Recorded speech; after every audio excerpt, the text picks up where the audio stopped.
Hai, di sini saya Agnesia Yumima telah mengambil satu tema, yakni klinik psikiater atau psikiater klinik. Jadi, saya akan membahas salah satu penyakit yang terdapat dalam tema tersebut. Tetapi sebelum itu, mari kita bahas dulu apa sih yang dimaksud dengan psikiater dan apa perbedaannya psikiater dengan psikolog. Tentu itu berbeda. Seringkali kita salah berpikir bahwa psikiater dan psikolog itu adalah hal yang sama. Namun ternyata kenyataannya berbeda. Kita akan bahas mengenai apa sih psikiater. Psikiater adalah seorang ahli medis yang fokus menangani masalah kesehatan mental dan perilaku melalui upaya pencegahan, kuratif, dan rehabilitatif dengan pemberian konseling, psikoterapi, dan obat-obatan. Dengan kata lain, psikiater adalah dokter spesialis kejiwaan yang boleh memberikan resep obat-obatan seperti dokter-dokter pada umumnya. Namun apa sih perbedaannya dengan psikolog? Ini dia.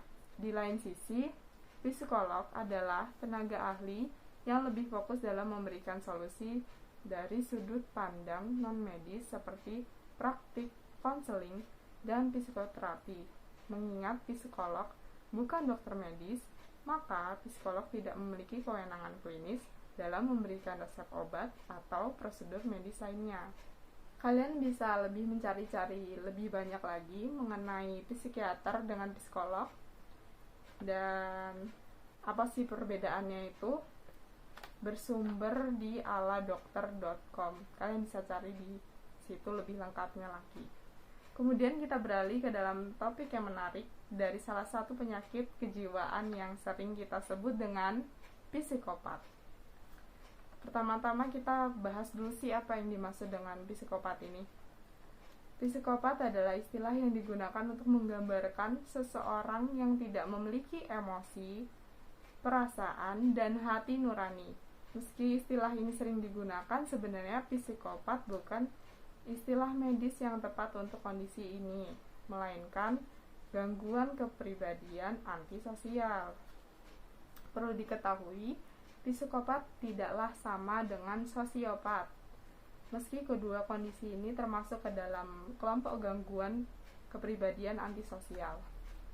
Perbedaannya nih, terletak di jika orang yang psikopat tidak dapat merasakan emosi. Empati yang ditunjukkan hanya pura-pura, yaitu dalam mempelajarinya dengan respon orang lain.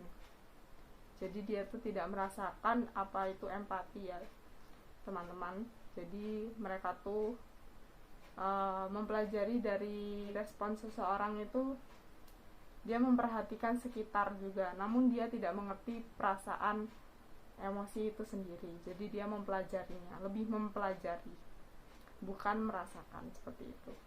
Sedangkan orang yang sosiopat masih merasakan empati terhadap orang lain, tetapi mengabaikan norma-norma sosial dan cenderung impulsif serta semena-mena, serta lebih mudah gelisah. Kemudian kita bahas mengenai penyebab psikopat. Belum diketahui pasti penyebabnya, namun diduga dapat dipengaruhi oleh faktor genetik dan lingkungan seperti memiliki gangguan kepribadian saat kanak-kanak, mengalami kekerasan, pelecehan, atau penelantaran saat anak-anak, memiliki kecanduan alkohol, memiliki anggota keluarga yang menderita gangguan kepribadian antisosial, dan masih banyak lagi. Kemudian kita bahas gejala psikopat.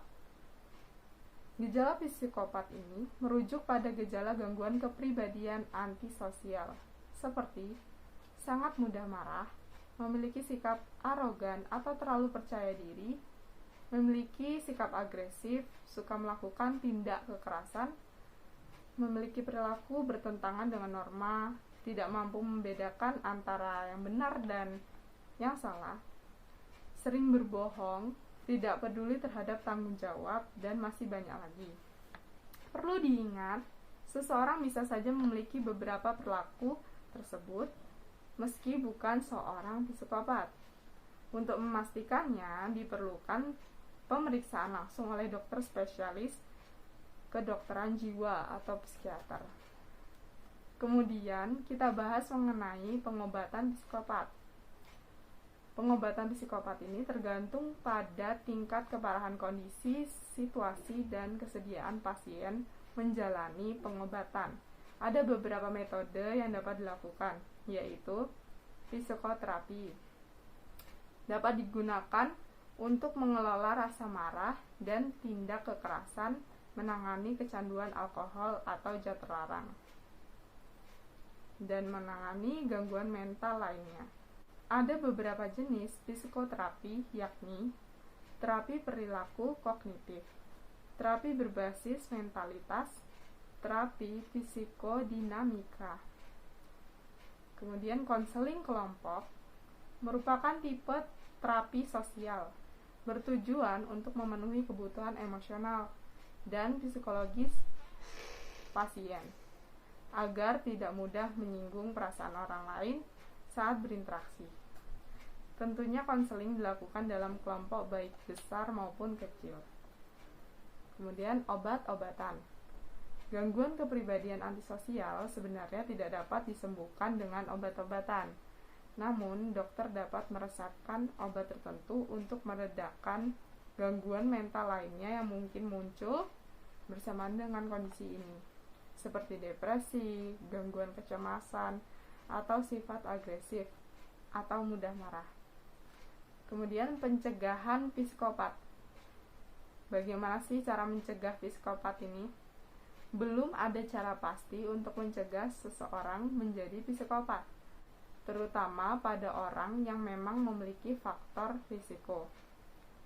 Upaya terbaik yang bisa dilakukan adalah mendeteksi kondisi ini sedini mungkin dan memberikan penanganan secepatnya sebelum menjadi tindakan yang membahayakan orang lain. Oke, sekian dari penjelasan kali ini. Semoga bermanfaat dan membuat kita selalu bersemangat menjaga kesehatan kita, baik jiwa maupun fisik. Terima kasih.